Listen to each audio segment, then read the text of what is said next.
First off, thank you so much, everybody, for joining us. We are going to get started here, but first, we just want to say thank you so much to Sergeant David Bulow and the Roseville Police Department for leading today's seminar. You're going to be hearing from a few of them today. We're really excited about the presentation that they put together for us. So before we get started, I just want to say that if you have any questions during the seminar, please feel free to drop them in the chat, or you can hold your questions until the end. I know Sergeant Bulow is going to be asking for any Q&A towards the end of the presentation, so you can unmute yourself and ask at the end. So before we get started as well, I want to acknowledge that we have our 2020 Chamber President, Doug Wageman, on the line with us as well. So Doug, I know you played a part in helping us get this presentation set up today. So is there anything that you'd like to say to people who are watching this? Well, good morning, everybody. This is just a great opportunity for us to learn more about what the RPD is doing for the community and for the business community and how we can help them. And so I was very, very happy to be in that meeting with the sergeant and with Wendy, the lieutenant there. And, just looking forward to this presentation. Thank you so much, Doug. And then, of course, we also want to say thank you so much to the Downtown Roseville Merchants and the Downtown Roseville Partnership, who also helped us put on this seminar today as well. So having said that, Sergeant Bulow, I will go ahead and let you get started, and I'm just going to kind of let people join in on the call as they're logging in. I'm sure there's still a few people that are logging in, but I'm going to let you take it away, sir. Thanks, Kevin. I really appreciate it. So, hello, everybody. My name's Dave. It's truly an honor to be here today for you guys. It's just such a neat area of our city, the businesses down there, and it's really important for us and the community. And I take my daughter down there all the time to the park. So I'm really honored that you're giving us a chance to share with you our approach and how we are dealing with some of the issues that are going on down there. So without further ado, I am not tech savvy, but Kevin's been helping me. I'm going to share my screen and give you guys a little bit of a PowerPoint here.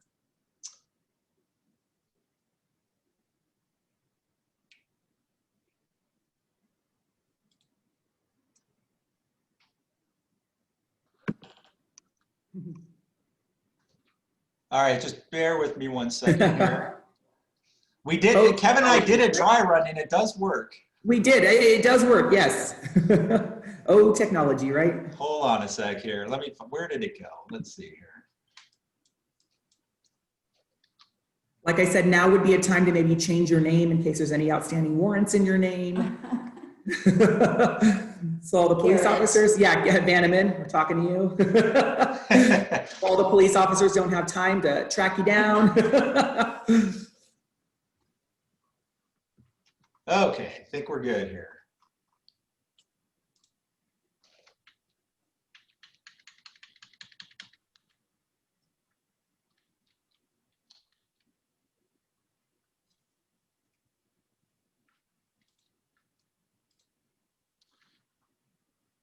Hey, Kevin, it's not bringing up that one window I showed last time. Hold on a sec here.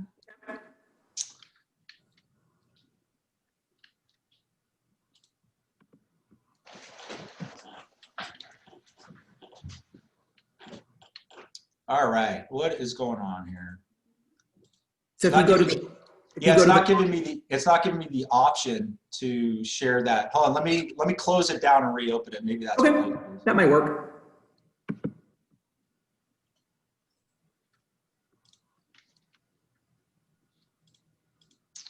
So Kevin, while we're waiting, why don't you share with us some upcoming events at the Chamber? Yeah, so actually, good idea, good segue, Bruce. Yeah, so we are really excited because we actually have a seminar this coming Friday at 11:30 a.m. With Brian Gladden. So if you're looking at increasing your clientele and being creative with your current customers, he's going to talk about that. That is a free Zoom event. So you can go to rosevilleareachamber.com and you can register there. And then next Thursday, I just put on social media that we're really excited because we have our virtual Star Wars trivia night. So if you are a Star Wars movie buff, you will want to sign up for this trivia. So it's $10 to play, and there are cash prizes for the first and second place team. And having said that, looks like Sergeant Bulow, your PowerPoint is up, so we are good to go. Awesome, awesome. All right. All right, so we're going to start with what is the RPD's goal for the downtown area there. So what our approach has been is it's a collaborative effort to reduce calls for service related to the homeless population. The reason we use call for service is that's the gauge. So most times there's issues with the transient population in the downtown area. Usually people are going to call the police about it, and then that is tracked on our end. So we feel it's a good measure of the activity level, if you will, for that particular area of our town. So what we've done is we track it via the calls for service, and then we brought on a bunch of different stakeholders to help us out in this process. Oops, I need to go back one, too many there. All right, so there are a lot of people that make up the police department's response to that area. There are 66 patrol officers in our patrol division alone. But these are the major players of our downtown team. These are the, if you will, the public-facing people that you are probably going to engage if there's a chronic or an ongoing issue. So right up here in the top left, we have Officer Alex Barkowitz. He is assigned to our social services unit, which is where the team that I lead. He is currently on military duty, so he is not here right now, but we will be getting him back in October, about mid-October. The next gentleman over, for those, a lot of you probably already know him, that's Lieutenant Brian Lewis. He oversees the social services unit. So he is instrumental in a lot of the successes we have in terms of making money appear and those types of things that we often need him for. To his right, we have Officer Derek Anganis. He is part of our POP team. So Derek here and Alex on the left there, those make up the POP team for the social services unit. We're really fortunate to have both of them. They have a lot of experience, and we're able to utilize them to focus on problem-oriented policing issues. So a lot of the more challenging situations that law enforcement faces that are not really solvable with one call, we're able to send Alex and Derek out there to try and deal with them. And some of the issues that we're going to start talking about here in a little bit fall right into that. Bottom left there, that's myself, Dave Bulow. Hello. I've been with Roseville for about 17 years and law enforcement for about 21. I'm new to the social services unit. I've been here for about 3 months. I've gotten to know a lot of you. I came from patrol, and before that I spent 8 years in narcotics, so I worked undercover. So if I've met some of you before and I don't remember, or it was secret, I apologize. The next one over, this is really, we're really excited. The one underneath Lieutenant Lewis there, that is our homeless advocate, Casey Licks, and she is on right now. So Casey, could you please introduce yourself to everybody? Hi, I'm Casey. I've been part of the team for a few months now. I have my master's degree in counseling. I've been really enjoying this job, this position. I thank you guys very much for helping create this position and funding it. So just going out, meeting with our homeless, you'll see me walking up and down Vernon Street in the parks. So yeah, it's really been enjoyable. I love the relationships that I'm building, and I hope to get to meet some of you. All right. Thank you so much, Casey. The next one over is our friend, Michael Luna. Officer Luna, are you on? I know he was having troubles getting on. Yeah, I'm on now. Can you hear me? Yeah, go ahead. Can you introduce yourself? Yeah, I'm Michael Luna. I've been working the Roseville downtown area ever since we started about a year ago. And it's just been an extremely unique experience out here. And it's just been great working with the businesses as well as the city, as well, and the Chamber of Commerce, actually. So we look forward to the future. Thanks, Officer Luna. Yeah, Officer Luna works with Allied Universal Security Services, which, as you guys know, is the security division or department that we've contracted out to do services down there. And a lot of you may not know this, on the back end, there's a tremendous amount of collaboration between Officer Luna and his team. Casey obviously works directly, her office is right behind mine, and the social services unit. So it's really a holistic approach to dealing with some of the challenges that the downtown areas are facing. All right, so what is our approach downtown? We have a two-pronged approach. The first approach is, our first read, if you will, is outreach. Our goal is to connect the homeless with resources. And when outreach fails, our next read is enforcement, which is holding the homeless legally accountable for their behaviors.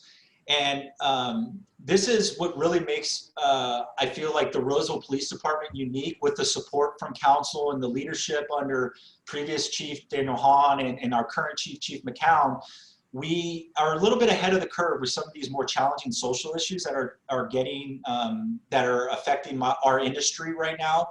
And because of that foresight that the previous city leaders had and our department leadership had, we have the infrastructure in place through people like Casey to be able to take this two-pronged approach really to get the most out of it. And now most of law enforcement is shifting to a outreach model. We have been there for about 3 or 4 years, and we just continue to grow based on what the needs of that outreach are. And then obviously there's an enforcement angle of this, that when people do not want services, they need to be held accountable to their actions. And I'm going to talk a little bit about that later in terms of what that looks like. All right, so when we're talking outreach, what does that mean? What are we trying to accomplish? So Casey's fundamental job is in the middle there. You see housing, mental health, substance abuse, and VA assistant. That probably makes up about 90% of her contacts out in the street. She's either dealing with a homeless person in the downtown area. That's her primary footprint where she will stay. The goal is to get them housed. The second goal is mental abuse or mental health issues. And the third is substance abuse. Mental health and substance abuse are really an ongoing pandemic. A lot of the people that are creating the issues for us in that downtown area seem to be have that barrier where if they're not addressing their mental health and they're not addressing their substance abuse issue, that first goal of housing is so far away for them. So our role with Casey is to get out there, engage those difficult people, and to basically start building bridges and try and steer them to the housing. But oftentimes she's got to overcome these other barriers, and they're very significant. And I'm going to talk a little bit later on about some of those challenges that are presented to her. So that is the goal of outreach, is housing, mental health, and substance abuse. We have found that if we can correct or help those 3 things, our homelessness in not just the downtown area, but the Roseville greatly improves. All right. Enforcement tools. So when Casey doesn't work, what do we have? The city has the officers have numerous different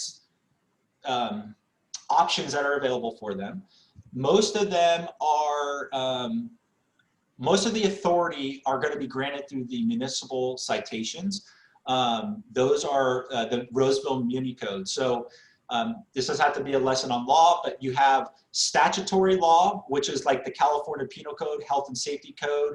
And then under that, the California law allows cities to create laws. They're called Muni Codes that are specific to their local region. So in Roseville, we have a binder. It's very big and it has a bunch of different codes in them. Those codes are what the officers will leverage when we have to hold somebody accountable. And those are such things as parks exclusion. That was another thing that was really a visionary technique that was done by the city's leadership and the department's leadership several years ago. And basically what that is if somebody makes a technical violation in our park, smoking in a park, smoking in open space, drinking, what we can do is we can kick them out. We can give them what they call park exclusion. And then after, if they continue to offend, after the third park exclusion, we could actually kick them out of the park for a year. And this is really important because a lot of the people who are not, the chronic offenders who are not pursuing services will go to our parks and our open space areas and create challenges for the community. And those, a lot of those times, those spill out onto the Vernon Street corridor area. So when we have these park exclusions, it allows us to kick them out of the area for upwards of 365 days. 48-hour notices, I will talk about that here in a minute, but that is a, basically it's a legal mandate that when we do see a camp and we do require them to move, that we have to give them 48 hours notice before they can move. And I'm going to get into that a little bit more of how that presents itself. And then the penal code and health and safety code, that's laws, you know, stealing, drug violations, any of those types of things are covered in those two areas. And those are the tools, not just the social services unit, but all the police officers will utilize to try and deal with these problems that are occurring downtown. All right, so what are those challenges? I mentioned a lot of them. The biggest challenge we have right now, there's a bunch of them. So we'll talk really about the first one, which are court rulings. There is a process, I'm sure everybody's familiar with it, called judicial review. And anytime there is a law, whether it's a federal law, a state law, or a muni code law, those are subject to judicial review. And the result of that review is legally binding.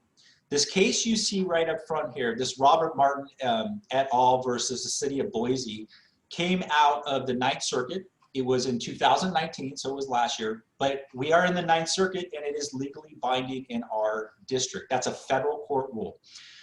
That said a lot of interesting things, but the biggest thing that it did was, if you see underneath here in red, it said sleeping is a human right and therefore you can't have an ordinance that prevents people from sleeping or camping between the hours of 9 p.m. and 6 a.m.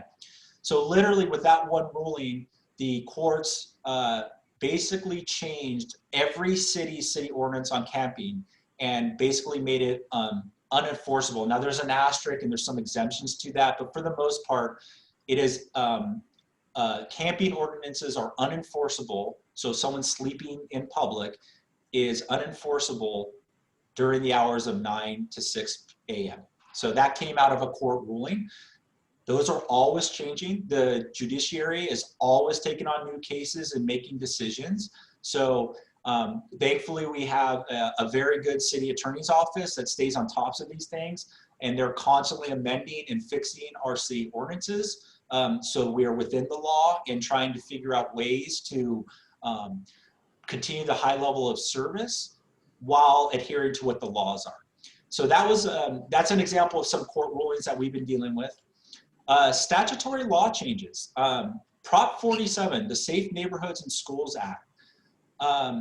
That one was a, yes. Could I ask a question on Sure. the camping one? Sure. Before you move on to the other. So is that camping on public property versus private property? That's a great question, and I actually have a slide. I'm going to get into camping a little bit more because it's such a hot button issue, and I'm going to hopefully give you guys a tutorial on that here in a minute. Okay. No problem, Wendy. So what Prop 47 did, in a nutshell, is it decriminalized a lot of laws. It didn't make everything legal, but what it did is it took a lot of the teeth behind sentencing. So, for example, a lot of drug cases became misdemeanors. A lot of stealing cases became misdemeanors. And the reason that's significant and everybody needs to know is when you're dealing with misdemeanor crimes, it becomes very challenging for law enforcement to bring somebody to jail on a misdemeanor crime. And that has to do with a whole myriad of other reasons which goes beyond the scope of this meeting. However, it does have a direct impact. And one of the challenges that's presented, not just Roseville Police, but everyone in California in our industry is maintaining the high level of service to the community when you do have somebody that commits a violation, and you can write them a ticket and turn around and release them back into the same neighborhood or same community they just offended. So there's some techniques and tactics we have to try to minimize that. But this was a really big change on how particularly we dealt with the homeless population, because those individuals tended to commit a lot of these low-level offenses that were now basically non-punitive. You couldn't arrest them for it. So, and I'm going to talk a little bit more about that as we go on, in terms of there's a light at the end of the tunnel with this.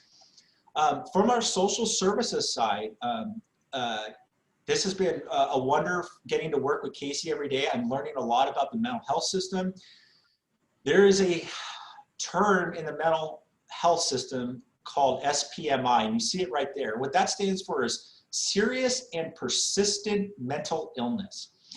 And what that is these are individuals with a mental illness diagnosis, but they refuse services. And oftentimes this results in homelessness. In our downtown footprint, we have a fair number of mentally disabled people. They have a mental health diagnosis, and they are reluctant for services. And it's a big, big challenge for us, because when the mental health industry said we can't force somebody to take their medication for schizophrenia, or insert the example, even though it would probably balance that person out to a point where they'd be more open to services, it creates a monstrous challenge for the mental health and the criminal justice system, because a lot of times there is a tremendous amount of bleed over between mental illness and criminality. So you have a person maybe that's schizophrenic, but maybe they're stealing, maybe they're using methamphetamine, which is a criminal matter. And now we have a huge challenge on our hand, because you have a mentally disabled person that is committing criminal offenses. And we'll talk a little bit more about that in another slide, about how that poses some challenges for our good friends over at the district attorney's office on dealing with these types of people. Casey, do you have any more comments about the SPMIs? Sorry, I had to unmute myself. Yeah, severely and persistently mentally ill people are just under that category that have a long-term diagnosis like bipolar, schizophrenia, things like that. And with that diagnosis and their decision to choose to not take medication is just a really hard thing to work with, because you have people like schizophrenia. You often see people talking to themselves, having hallucinations, delusions. And so it's really hard for them to be grounded in reality, to talk about things like housing, getting on medications, things like that. So those are often the people that you see in downtown Roseville that are like your homeless that you see that, you know, are responding to hallucinations that kind of stand out. And they're just the toughest cases, because until they're willing to engage in mental health services, maybe get on some meds, get some treatment, some counseling, they're really hard to be able to find housing for until they're willing to engage in those mental health services. And or you have substance use and addiction on top of that. Just makes it a very difficult client to actually get off the streets with all those issues playing together. 29 a bike also. Thanks, Casey. I appreciate that. So I do want to spend a little bit of time here talking about camping, because it is such a big challenge. So when I talked about court rulings, also in that court case out of Idaho, we had them really clearly delineate two different things. So what I'm showing, one of the things officers are trained on is what you see right there on the next slide.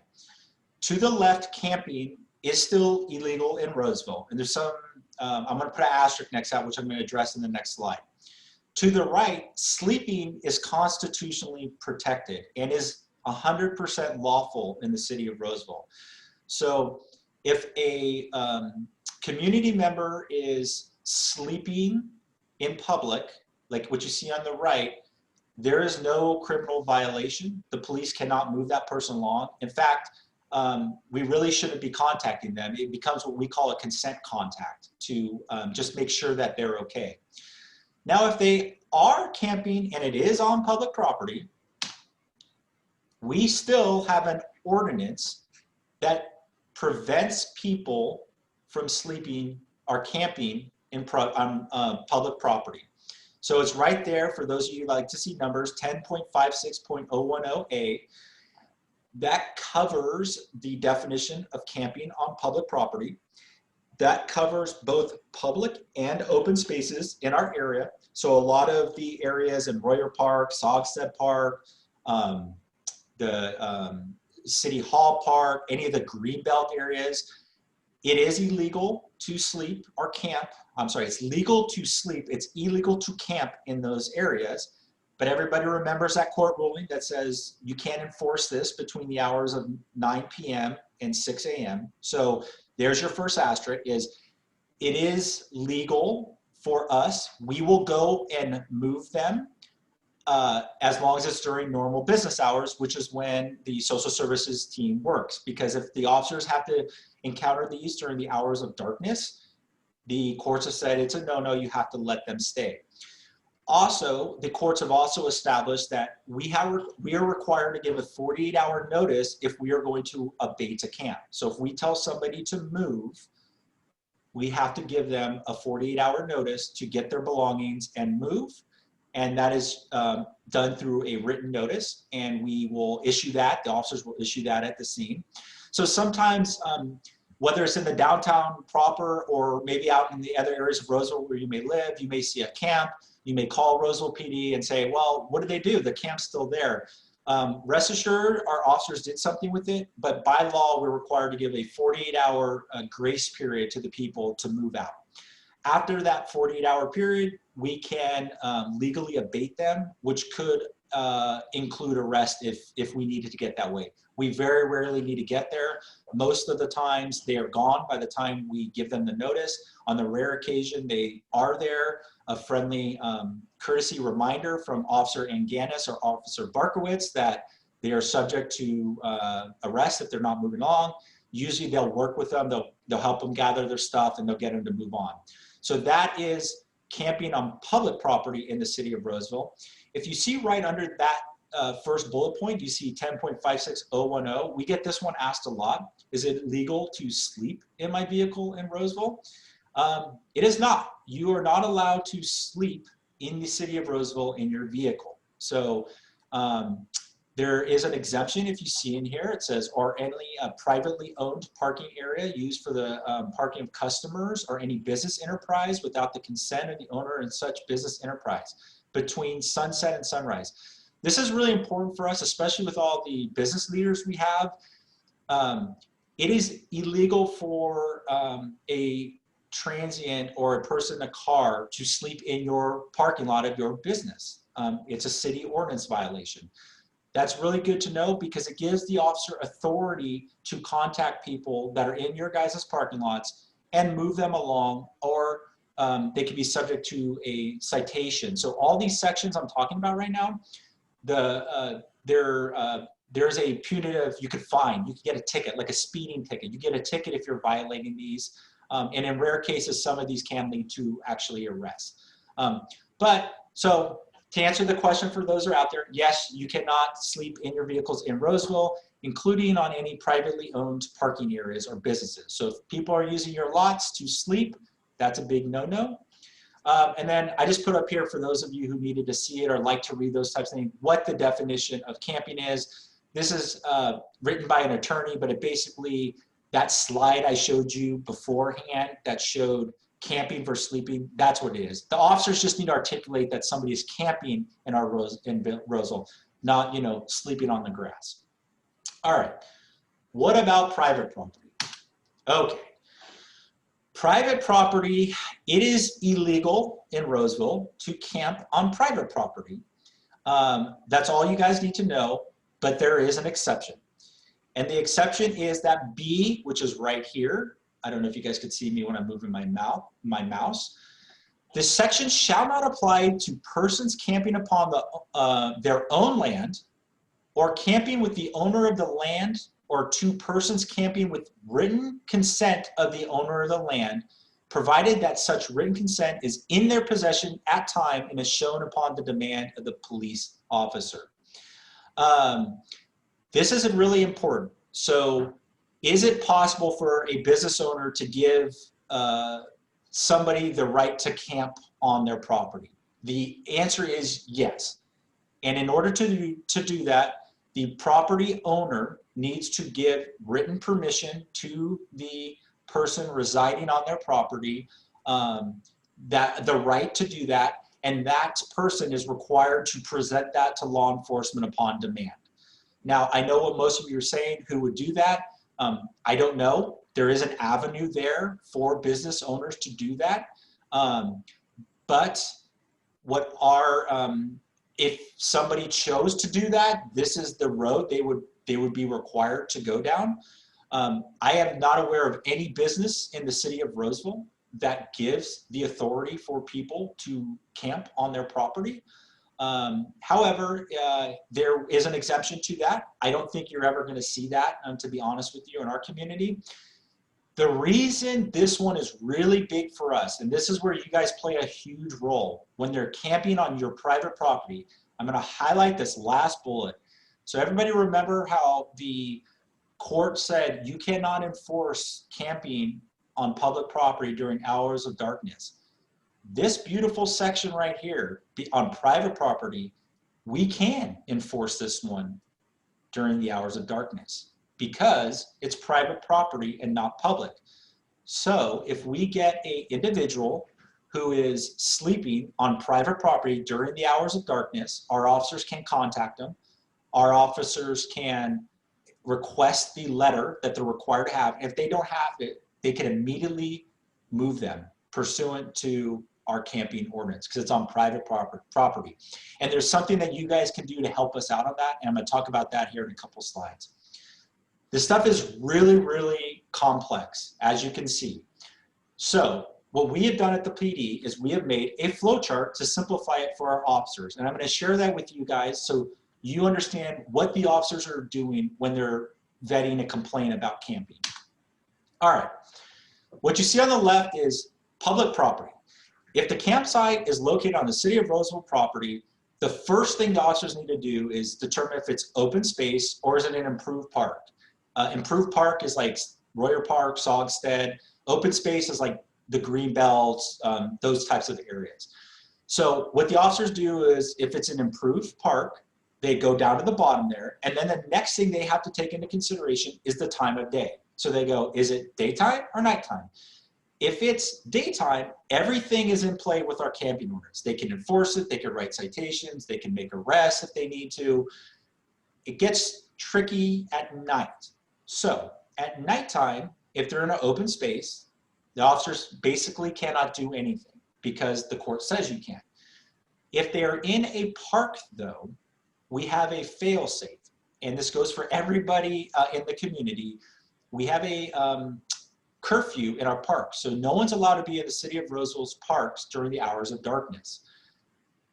We can still enforce that. So if a person is camping in a park, an officer cannot move them because of camping, but they can investigate them and cite them for being in a park past curfew. And that's what a lot of our staff ends up doing. They use that as the authority section to contact individuals. And oftentimes it's a barter game of, hey, you guys can get a ticket right now for being in the park. However, if you would like to move on and get out of the park, I'll be willing to work with you on that. And that's usually how we abate the issues during night. However, as you can see, that is only during our, only on improved parks. The open space, it's basically hands off during hours of darkness. All right. So what can you guys do to help this collaborative effort? You guys are playing a very important role for us. All right. I bolded this first thing. I know a lot of you guys as business owners down there will handle a lot of situations yourself. You will, hey, some guy's sleeping in front of my business, or they're doing something that I don't want. can you move along, and you guys move them along. I am certainly not going to tell you how to run your business, but I will say it's really helpful when you report those issues to Roseville PD, because in order for us to start moving the needle forward on some of these chronic issues, we have to know about it. And as you see, with our collaborative effort with Officer Luna and the security team down there, with Casey and our team and our own POP officers, we have a holistic approach to deal with the issues, but we need to be aware of them. And what happens is, if you're not reporting those issues to either the Roseville Police Department or the security team down there, we probably are not aware of the issues that are happening, which makes it really hard to come up with a long-term solution. So this is where being a good neighbor also plays a role for your business. If you're a business and you say, okay, we heard what Dave talked about reporting things, and you report them to Roseville Police, but your next door neighbor is not, it creates confusion amongst the transient population, because they're like, I know I can go to this place over here and they're not going to call the police, or they're just going to shoot me, but that place I'm going to get in trouble. So it actually draws people into the community. So one of the things that we look for, or the asks that we have, is to be a unanimous front as business, and take the stand of, if there's homelessness downtown, we're going to call the security company, or we're going to call Roseville Police, and let's have them manage that situation for us, because that is going to be the bridge for us getting services to these people. That's going to be the bridge for us ending the chronic homelessness issues that are oftentimes a really big problem for you guys down there. The next bullet down is one of the things that we also have the ability to do, and you guys have the ability to do as property owners and business leaders down there, is to give the Roseville Police Department the authority to act on your behalf. So the first letter you see over there is any one of the Roseville police officers has it. My team certainly can bring it out to you. It's what we call an agent authorization form. What this does is you empower the Roseville Police Department to enforce those camping issues on your property during hours of darkness when you're not there. Because what normally happens, just so everybody knows, if we don't have an agent authorization letter on file and we see someone, for example, camping in your doorway, the officer has no legal authority to take a enforcement action unless they wake you up or they find a representative of that business and they're willing to sign a citation against that person. So it makes it really, really challenging, particularly during those graveyard hours, for those officers to police your businesses because they don't have access to yourself. With this agent authorization, it's basically your proxy consent, and you can remove these at any time. But basically what this is you fill it out and you give the Roseville Police Department authority to basically be your security during the hours of darkness. So if we encounter a subject that is camping on your property during the hours of darkness, we don't have to try and research and find you and wake you up.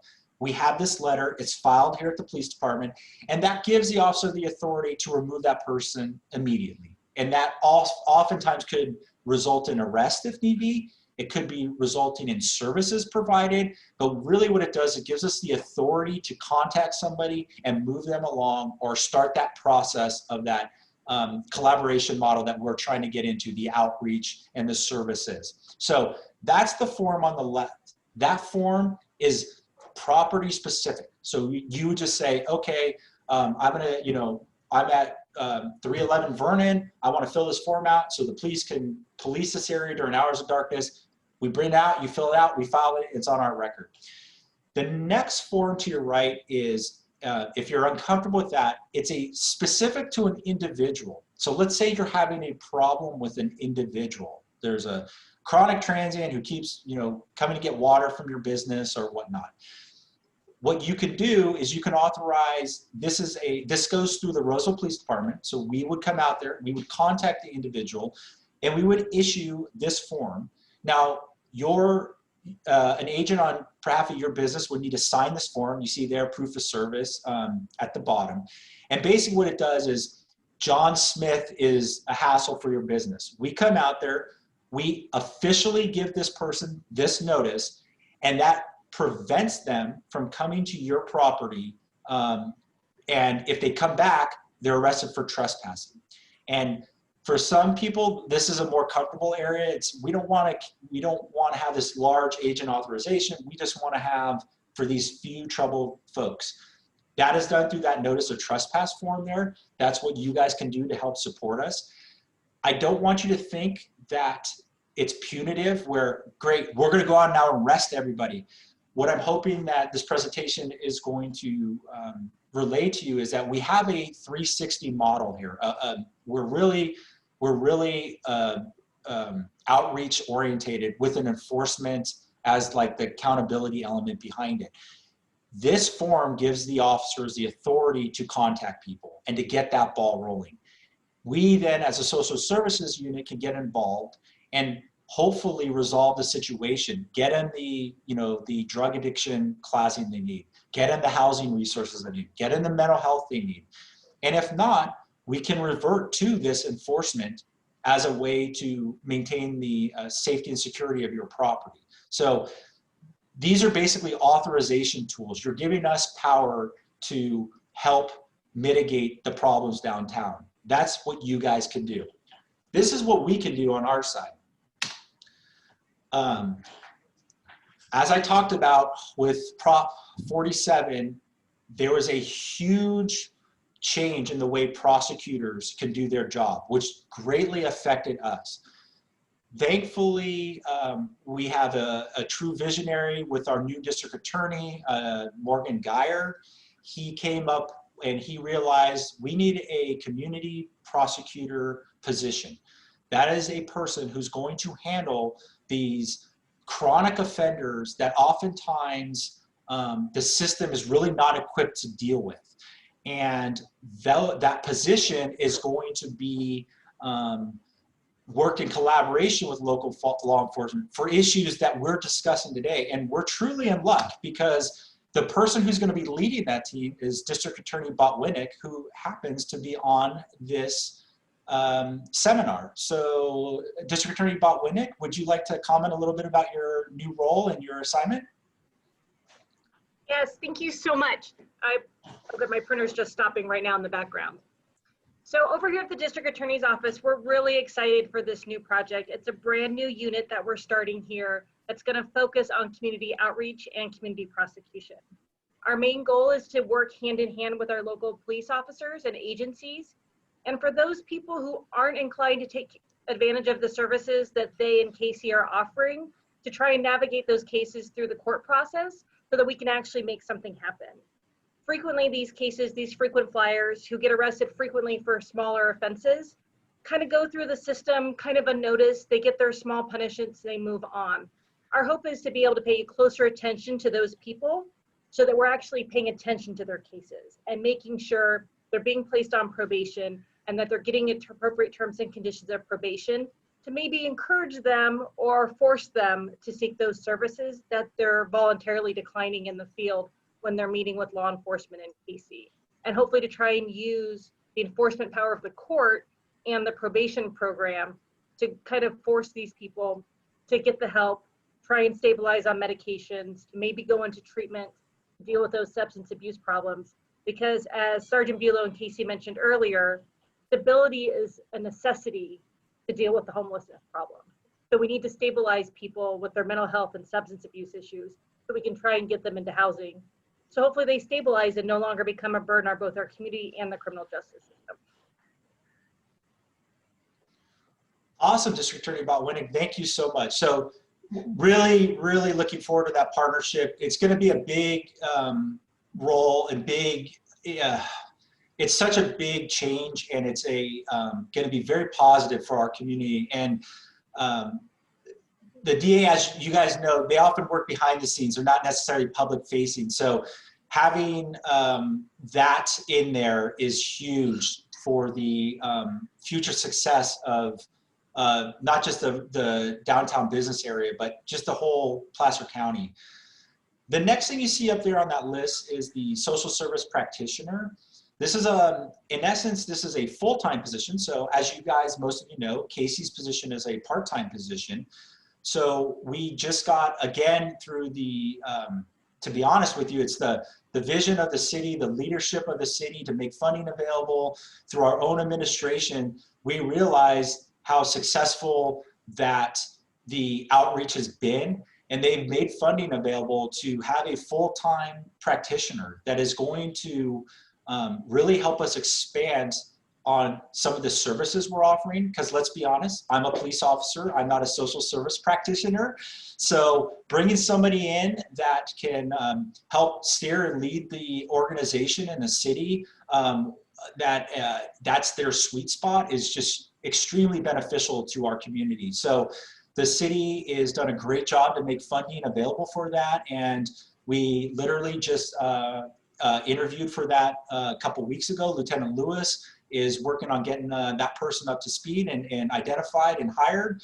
And I know Captain Bergstrom is pulling some strings to try and get the backgrounds passed on these helpers. So we are making a tremendous amount of headway with our services, and it's really, really instrumental in our approach on this side, because as you guys can now see, that outreach is a monster, and we need more support there. And getting people like the social services practitioner on board is just going to help Casey out, and it's going to help us out, and it's going to help you guys out downtown. All right, success story. So one, I don't know if the business owner's on or not, but a downtown business owner on Vernon Street had some property taken from in front of their establishment overnight. This owner did what a lot of you guys probably do. They left something out that they normally don't, and they're like, okay, well, living out. Well, during the hours of night, a person came by and stole their property. So we didn't really have a lot to go off. We had good surveillance video, which was very helpful. And basically, we gave Casey the task. We said, Casey, we think this person's a homeless person in the downtown proper. Can you see what you can do? As you know, trust is really, really important in our community, just like and the homeless population is no different. They need to trust the police, and the police need to trust them. And that's not always the case. They trust Casey. It's because she isn't a law enforcement representative. And because of that, Casey is able to get information that would not otherwise be readily available to law enforcement.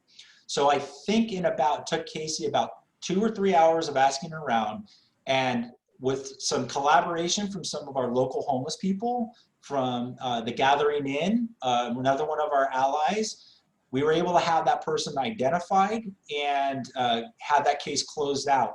And that was truly, I'm not too sure we're going to solve that one without the reach that Casey has allowed us to get into that community.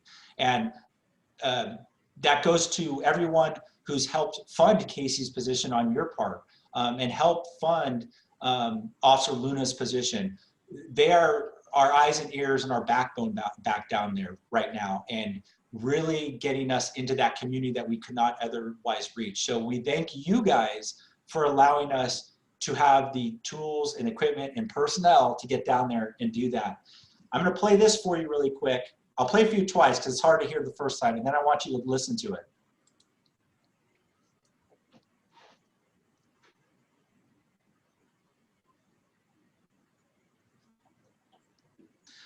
Okay, so I'm going to play this again really quick.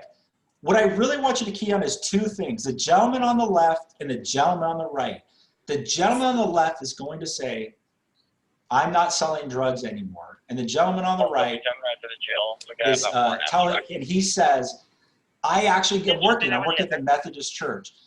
This is the sign of success of our social services unit and the outreach, is being able to connect with these individuals that would otherwise be problematic for our community, and steering them, giving them an alternative that is not going down the road of criminal justice. I'll play it one more time. Sergeant Bulow, we were unable to hear the video. Oh, it didn't play? It played, but the audio did not come through, at least for me. You have to I think you're going to have to share your sound on your end. I don't know if you're able to do that or figure that out, but. Ooh. How about this? If anybody would like that video, I could share it with you at a later date. There you go. All right, so We have one more slide to go here, and that is for those of you that like stats, like I do. Here are some of the preliminary numbers that we have. So every year we do a point in time count, and what that is every year we go and we talk about homelessness, or we do a count of all the homeless people in Roseville. It's a big all-day event. Everyone is involved, from the city to our nonprofits. And last year, 2020, we had 204 known homeless people in Roseville. What does that mean? That number actually reflects a 10% reduction from our 2019 numbers. The reason there's a little exclamation mark at the end of that is, as most of you know, homelessness, a lot of communities are having homeless increases in their communities. We're actually starting to reduce homelessness in our communities. I'm not going to say it's only because of the city's approach with the social services and resources from our nonprofit, but you have to look at what we as a city are doing different than a lot of our other communities and neighboring cities. And we have this model that seems to be having a direct effect on our homeless. So we will wait to see what 2021, so 2020 numbers represented where they were in January of 2020. It's going to be very interesting with COVID and everything, what our point in time count in January of this year looks like. But that is an awesome trend to actually see a reduction in homelessness in our community when a lot of California is not seeing that same path. And then our homeless advocate, Casey, 174 contacts in the first 3 months. There's so many success stories. Unfortunately, a lot of them I can't share with you for privacy reasons. As you know, she is in the medical field, the mental health field. So there have been a countless number of success stories from her. Unfortunately, I can't share a lot of them because they're private to those community members that she's helping, but the ones I have shared are available to you guys. I shared one, and that's a lot of contacts in 3 months. And I'm really excited to see where that point in time count's going to go, because we've already had some truly success stories. I don't know if you guys saw the Facebook that we did about an individual that we just helped. It's a good read if you have some time. That was posted last week. That is really the instrument to getting the services to these individuals to help them end homelessness, at least in our community. And that bottom picture there's our team. From the left side, that's our Parks and Open Space Department. There's Casey in the middle, our brothers and sisters with probation behind us there. And there's our POP team over there on the right. There's Nate at the Gathering Inn, and Jenny Davidson on the right there with Stand Up Placer. All right, so the last thing I have is Chief. Do you have some words?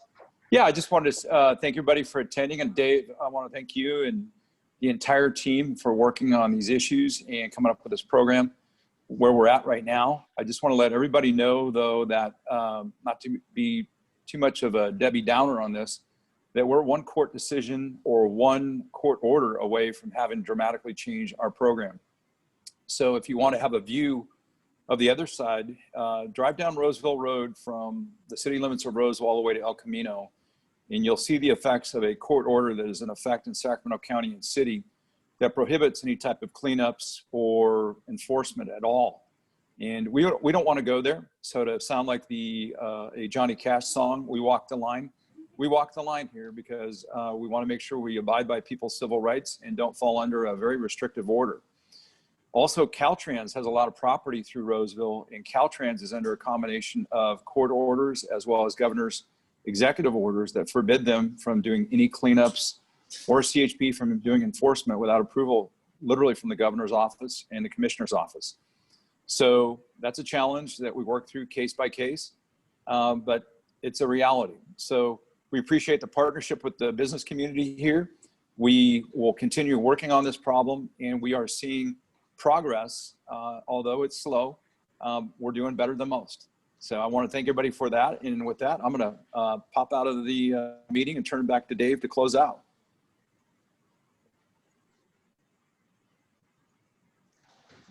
All right. So that one, I apologize. I went a little bit longer. I try to keep it about 20, 30 minutes, but that went a little bit longer.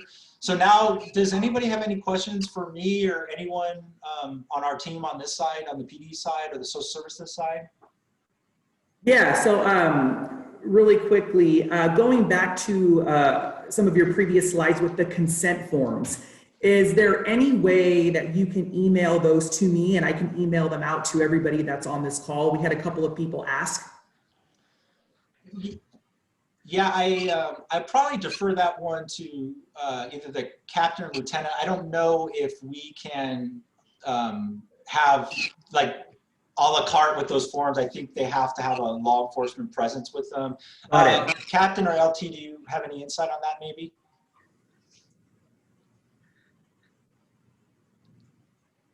Sorry, we had to unmute ourselves. Brian and I are here together, and really that's on a case-by-case basis. So if a business or a location is having an issue, then we work with them specifically on filling out the forms with them. So it's much more on a case-by-case basis than it is just kind of blanket sending them out, because we need to be aware of what the problem is, because those forms may not actually be the solution. But so it's more case-by-case. Like Dave said, if someone is seeing an issue, to call us, and then the officer will come out, and that's just another tool in our toolbox. Thanks, Captain. And you guys can always contact or email me from the DRP, anyone down there. And if you have a challenging issue or something, hey, Dave, I'd like to do an agent authorization. I can have one of the POP guys go out there and talk to you and make sure it like the captain said, it fits in our criteria, and then we can handle that for you guys. Fantastic. Thank you so much for that insight. Is there anybody else that has any questions for Sergeant Bulow or for Casey or anybody else with Roseville PD? Now would be a good time. And again, on that note, we just want to say thank you so much. I think I can speak for everybody when I say, thank you so much for what you do, for keeping our city safe, for taking this problem head on. I know it can't be an easy one. And Casey, I know we've met you before over here at the Roseville Chamber office, because we have some tourists that like to camp out on our back deck and in our front door. And so we always really appreciate the response from Roseville Police Department.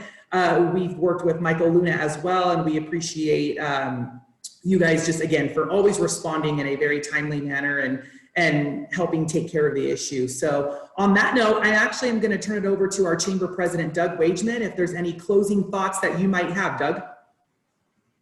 I just had to mute myself here, but this is such a wonderful opportunity for us to learn about what's happening in our city and how we can help the RPD in this collaborative partnership. There's so much that we see, but there's so much that happens behind the scenes that we as small business owners and the community members don't see. And, I just want to thank the entire police department, the social services unit and everybody involved, as we work together to solve an issue that's happening in our community. So thank you very much, RPD. Thank you. Yes, thank you so much. Stay safe. Yes, everybody stay safe. And really quickly, Sergeant Bulow, before you log off, what is the best way to contact Roseville Police Department if there's ever any incidences or issues that people would like to report? So if it's an emergency, obviously 911. If it's not an emergency, the 774-5000, press option 1. For me, it's an easy number to remember. It just kind of flows. But 774-5000 will say, to report something, press 1. To contact records, press 2. So you just press 1, and that will get you to our comm center.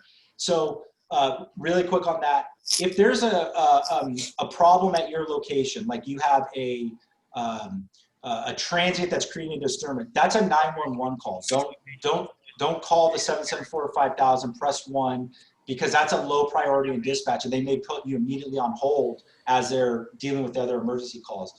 If you got the transient that is creating an issue, it's a 911 call and say, this is what's going on, they're doing this right now, and that will get a priority. If it's something like after the fact, like maybe there's some vandalism, or there is some got broken into overnight, that's where you'd want to call what we call the non-emergency line and report it there. Great. I also just want to throw out my number I can come by and meet any of you guys, or, if it's a non-emergency thing and you'd like me to stop by, my cell phone is 916-618-3313, and my email is KMLIX, as in X-ray, at roseville.ca.us. Great. Thank you so much for that, Casey. And what we're going to do is we've actually been recording this video, so we will get this posted on our social media by tomorrow. So if possible, Casey, if you're able to follow the chamber on social media, if you could also share your contact information in the comment section, that would also be great as well. Definitely. Fantastic. Thank you. Well, again, thank you everybody for joining. Thank you so much, Sergeant Bulow, for the presentation. And again, thank you, Roseville PD. So everybody have a great rest of the afternoon. Thank you.